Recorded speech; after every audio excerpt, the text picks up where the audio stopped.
اهلا بيكم في حلقه جديده على اليوتيوب. شهر 2 وشهر 3 وقت فيصل في الثانويه العامه، يعني انت حرفيا ممكن تكون ما بتذاكرش من اول السنه وما فتحتش كلمه، بس تيجي في الوقت ده وتشد حيلك وتجيب اخرك وتذاكر كويس وتعمل النصائح اللي هنقولها النهارده وتجيب مجموع عالي وتخش الكليه اللي انت عاوزها ان شاء الله. ولو ما تعرفنيش، انا في كليه طب بشري وكنت في ثانويه عامه 2020 دفعه الكورونا، وكنت اخر سنه ثانويه عامه في النظام القديم، والحمد لله جبت 99.5%. عشان كده كنت حابب اشارك معاكم التجربه دي، وهنتكلم مع بعض في شويه نصايح مهمه هتفيدك، سواء كنت طالب في ثانويه عامه او ولي امر طالب ثالثه ثانوي او حد قريبك او واحده قريبتك ثالثه ثانوي. فممكن تبعت لهم الفيديو ده عشان يستفادوا، وما تنساش تعمل لايك للفيديو عشان ده بيساعد في خوارزميه اليوتيوب ان الفيديو ينتشر لعدد اكبر وكله يستفاد. ويلا بينا نبدا على طول.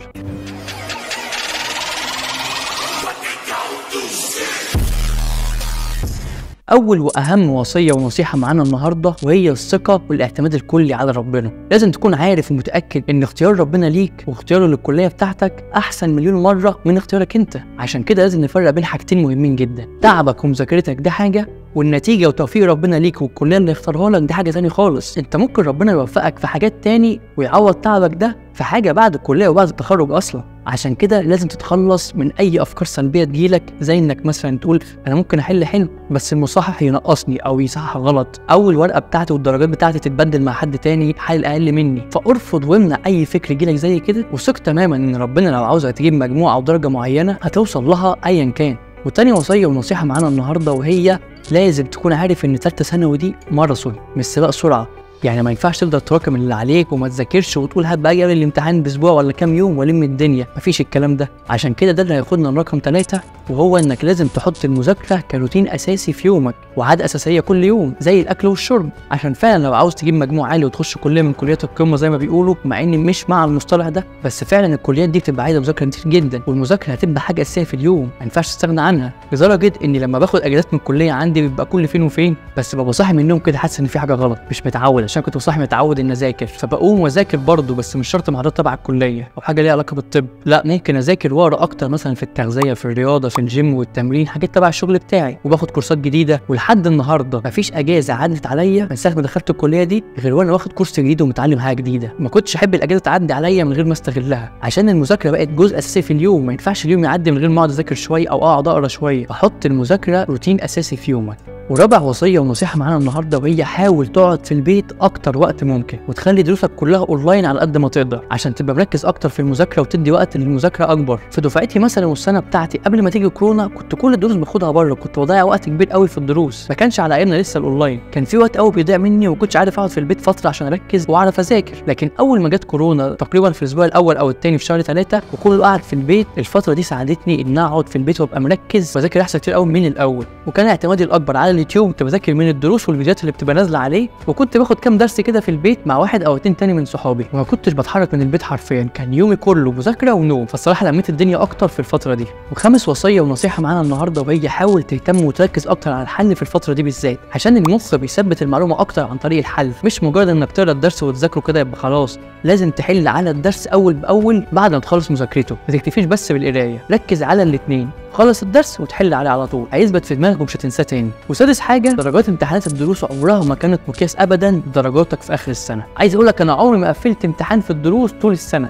وكان في امتحانات كتير درجات فيها وحشه جدا، بس في المقابل كنت مجمع كل الامتحانات لكل ماده، عامل لها كده مكان مخصوص بشيل فيها كل الامتحانات اللي امتحنتها طول السنه واحتفظت بيها عندي. وقبل امتحان كل ماده طلعت كل الامتحانات اللي انا امتحنتها دي وجبت كل الغلطات اللي انا غلطت فيها وركزت عليها اكتر وذاكرت الحتت دي كويس. فاوعى تحبط ابدا او تتضايق لو درجاتك في امتحان الدروس ما كانتش حلوه، الاهم انك تتعلم من الغلط ده. والسابع وصيه ونصيحه معانا النهارده وهي التضحيات. النجاح عمره ما كان سهل، النتيجه العاليه والدرجه العاليه قوي عمرها ما كانت سهله، ثمن التفوق والنجاح هو التعب والضغط والألم. فلازم تضحي بأي حاجة ممكن تبعدك عن هدفك وتقطعها نهائيا، على الأقل الكام شهر الباقيين دول. سيبك بقى من الخروجات والفسح وجو عايز افك عن نفسي وغير جو شويه، ولو بتلعب رياضه وبتروح جيم فلو هياخد من وقتك وحاسس نفسك مزنوق في الوقت، وقف الجيم والتمرين، وحتى لو عامل دايت وقفه. شوف انا اللي بقول لك كده، وقف كل حاجه دلوقتي. ولا تقول لبنت مين اللي بتحبها ومرتبط بيها، مفيش وقت الحاجات دي دلوقتي، اقطع كل حاجه دلوقتي. يا عم خلص امتحاناتك وابقى انزل بايت في الجيم كل يوم، خلص امتحاناتك وابقى امشي على الدايت طول السنه، خلص امتحاناتك وابقى حب وارتبط وكلم بنات براحتك، وخلص امتحاناتك واخرج واتبسط وتفسح زي ما انت عايز. انا جاي لك من قدام اهو بقول لك كل الحاجات دي هتقعد تضحك عليها، بس تضحك عليها وانت فخور بنفسك انك وقفت خلصت من كل الحاجات دي وعملت اللي عليك، يا اما هتفضل تعيط من كتر الندم، والوقت كده كده هيعدي، فتتعب من كتر الشغل والمذاكره، يا اما هتتعب من الندم، والندم هيفضل معاك طول حياتك. فوقف كل المشتتات دي وركز على هدفك بس. يومك كله مذاكره ونوم، مذاكره ونوم، مفيش حاجه تاني. وده اللي هياخدنا نقطه رقم 8، وهي السوشيال ميديا. امسح شوف تالت مره اهو، امسح كل منصات السوشيال ميديا اللي عندك. ما تفكرش، ما تقولش انا هسيبه واعرف امسك نفسي. مفيش وقت اصلا انك تجرب وتشوف هتعرف تمسك نفسك ولا لا. امسح كل حاجه، انستجرام، فيس، تيك توك. والتيك توك ده بالذات انا من بعد اجازه نص السنه بتاعت ثانويه عامه مسحت كل حاجه، حتى الواتس. انت كانك في معسكر، اللي هيحتاج للضروره بس فيرن عليك، لكن ما تضيعش وقت في الشتات حتى على الواتس. وقعدت من اجازه نص السنه لحد اخر امتحان ليا ما فتحتش اي سوشيال ميديا نهائيا. عارف بقى احساسك لما تمسك نفسك الفتره دي وتيجي تحملهم تاني اخر يوم، تقول يا بص كل ده عدى واستحملت. الحاجات دي بتضيع وقت كتير وساعات كتير جدا في اليوم من غير ما تحس. انت لو كنت ذاكرت بس لعدد الساعات اللي ضيعتها على السوشيال ميديا دي كان زمانك الاول على الجمهوريه. عارف في ناس ممكن تتحجج دلوقتي وتقول لي اصل انا مش عارف جروب درس الفلاني على الفيس، اصلا مش عارف جروب درس مش عارف ايه على الواتس. ماشي، امسحها من على الموبايل وخلي على الكمبيوتر او اللاب بتاعك الحاجات دي وتابع من خلال اللاب عندك، لكن امسح كل حاجه من على الموبايل وخليك راجل وقد كلمتك ووقف كل الحاجات دي وركز في المذاكره بس. وتسع وصيه ونصيحه معانا النهارده، وهي ازاي تحافظ على حماسك. الحماس او الموتيفيشن حاجه مش ثابته وحاجه مش مضمونه، ما ينفعش نعتمد عليها.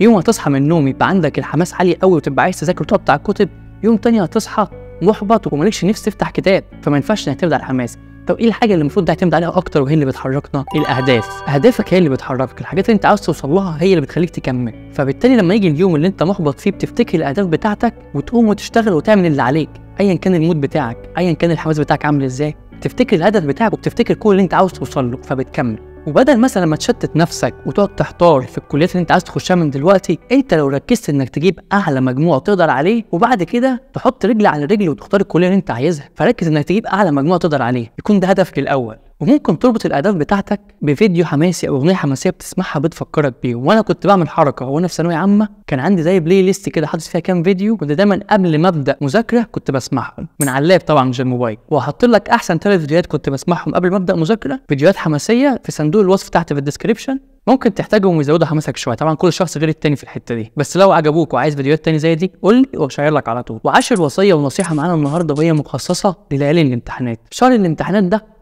اسرع شهر هيعدي عليك في حياتك حرفيا، مش هتحس بيه. فعشان كده اول ما تخلص كل امتحان روح على طول، ما تقعدش تراجع او تشوف انت حليت صح وحليت غلط عشان مثلا لقيت حاجه غلط او حاجه انت حلها غلط. هينفع تروح تصلحها يعني؟ اكيد لا، لكن هيأثر عليك في باقي الامتحانات ومش هيخليك تركز وتفضل ندمان بقى يا ريتني كنت عملتها كذا وغيرتها عملتها من كذا لكذا. طب وعلى ايه؟ خلص كل ماده وروح على طول.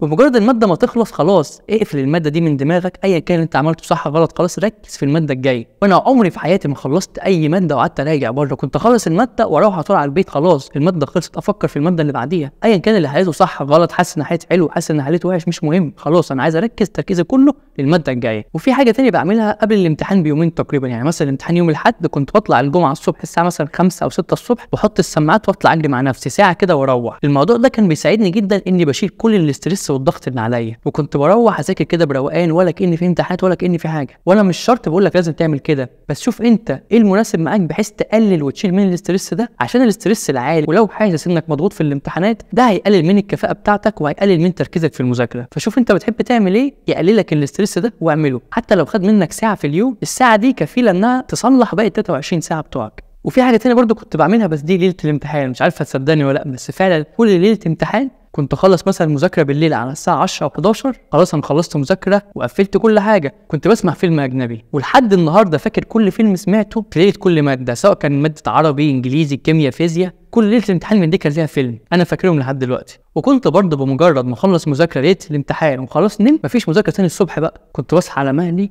افطر اشرب حاجه والبس واروح الامتحان بكل هدوء. لكن فكره بقى انك تفضل تذاكر من اول ما تصحى من النوم تاني وانت رايح الامتحان وتمشي في الشارع بالكتاب بتاع الماده او المذكره وما تسيبوش من ايدك غير وانت داخل اللجنه، الموضوع ده هيأثر عليك بالسلب.